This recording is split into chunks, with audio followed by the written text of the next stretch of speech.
सुप्रभात बच्चों, आशा करती हूँ सपरिवार स्वस्थ होंगे। और ये हमारा मुंशी प्रेमचंद के फटे जूते पाठ चल रहा है। इसी पर आधारित प्रश्न अभ्यास करने जा रहे हैं हम। इसके लेखक हैं हरिशंकर परसाई।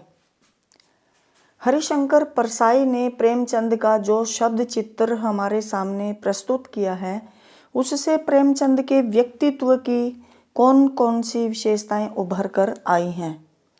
तो यहाँ पर लेखक ने मुंशी प्रेमचंद के फटे जूतों को अपने लेखन का माध्यम बनाया है और उनके इस पाठ में मुंशी प्रेमचंद की कौन कौन सी विशेषताएं उभर कर आई हैं। वास्तव में ही मुंशी प्रेमचंद के व्यक्तित्व की विशेषताएं हैं। कौन कौन सी हैं बेटा? कि वो सरल सहज जीवन जीने वाले व्यक्ति थे, बिल्कुल सरल स्वभाव के थे। सादा जीवन उच्च विचार, इस पद्धति पर चलने वाले थे। उनका जीवन बिल्कुल साधारण सा था। अच्छा, आगे है दिखावे में किसी प्रकार का कोई उनको विश्वास नहीं था। दिखावे से दूर रहने वाले व्यक्ति थे और गांधीवादी विचारधारा पर चलने वाले थे। स्वाभिमानी थे, क्योंकि यहाँ इस पाठ में उनका स्वाभिमान हमारे सामने आया है कि उन्होंने दूसरों से मतलब कोई वस्तु मांग कर दिखावा नहीं किया। जैसा मतलब वो थे वैसा ही दिखाई देते थे। पारदर्शी जीवन शैली थी उनकी। वास्तविक जीवन जीने वाले व्यक्ति थे, यथार्थवादी थे, संघर्षशील थे और समझौतावादी नहीं थे। इसके अलावा अवसरवादी नहीं थे। यानी कि ये सब विशेषताएं इस पाठ में उनकी उभर कर आई हैं। आगे है जूता हमेशा, यहाँ पर मतलब इन पंक्तियों में क्या व्यंग्य हुआ है, मतलब किस प्रकार का व्यंग्य किया गया है वो स्पष्ट करना आप लोगों को।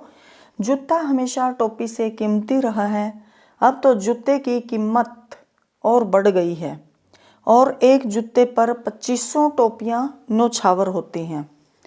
यहाँ पर इस पाठ में जूता, जो ये टोपी है बेटा, टोपी समाज में, टोपी का मूल्य समाज में घट रहा है। टोपी किस चीज़ का प्रतीक है? मान सम्मान का प्रतीक है।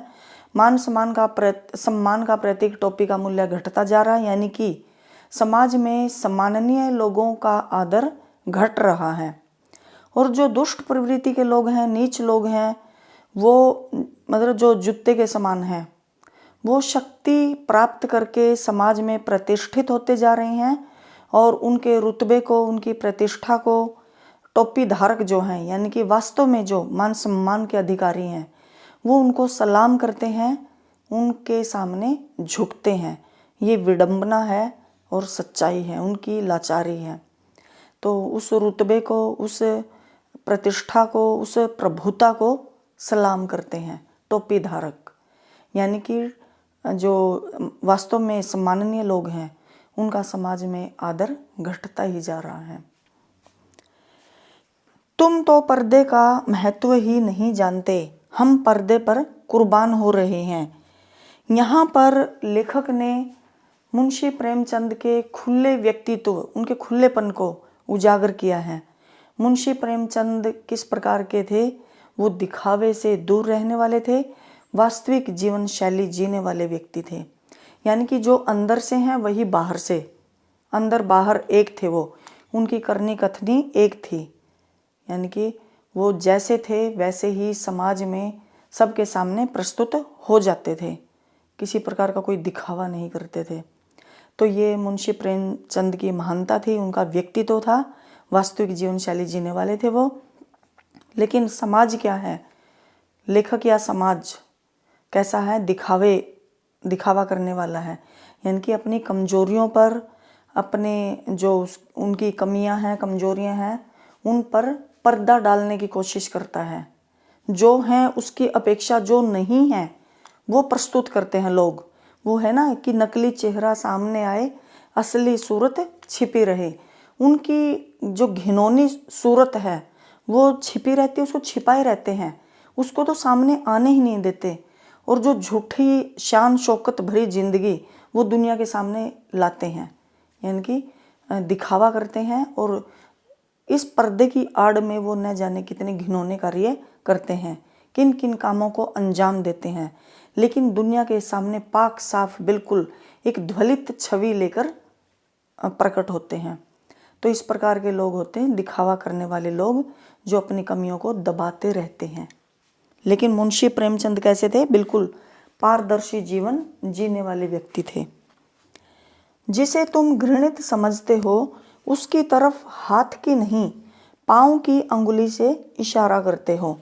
तो इस पंक्ति में क्या व्यंग्य आया है कि जो लेखक है हरिशंकर परसाई ने मुंशी प्रेमचंद जी के फटे जूते को देखकर कहा कि उनके जूते में से बाहर निकली हुई अंगुली घृणा व्यक्त कर रही है और संकेत के माध्यम से मतलब दिखा रही है। किसकी ओर घृणा व्यक्त कर रही है? वो लेखक और उसके जैसे जीवन शैली जीने वाले लोगों की ओर, जो दिखावा करने वाले हैं, जो समझौतावादी हैं, अवसरवादी हैं, अपने स्वार्थ के लिए जीते हैं, अपने स्वार्थ के लिए किसी भी गलत चीज़ को नज़रअंदाज करके निकल जाते हैं, बचकर निकल जाते हैं।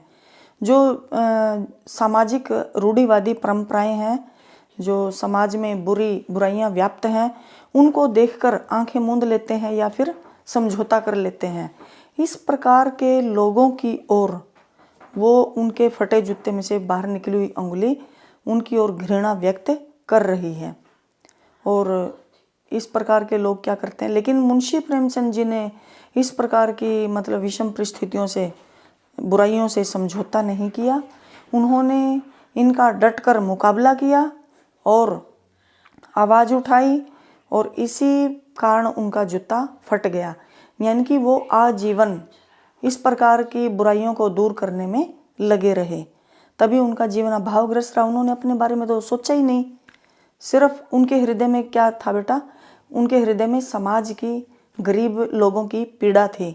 समाज में व्याप्त जो बुराइयां हैं समाज में, उनको दूर करने की मतलब चिंतनशील रहते थे, वो इसी में मगन रहते थे। तो अपने बारे में उन्होंने नहीं सोचा, तो उनका जीवन अभावग्रस्त था और इसका उन्हें तनिक भी मतलब अफसोस भी नहीं है। उनके चेहरे पर एक स्वाभिमान है, आत्मविश्वास है और संतुष्टि का भाव है। तो मुंशी प्रेमचंद के बारे में हमने ये देखा कि वो दिखावा करने वाले लोगों में नहीं थे और बुराइयों से समझौता करने वाले भी नहीं थे।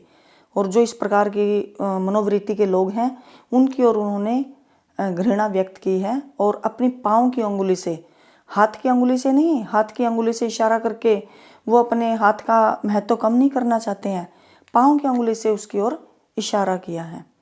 तो ये कुछ प्रश्न हैं हमारे, इनको आप अपनी उत्तर पुस्तिका में लिखेंगे और इसके पश्चात आगे के प्रश्न हम आगे करेंगे। धन्यवाद।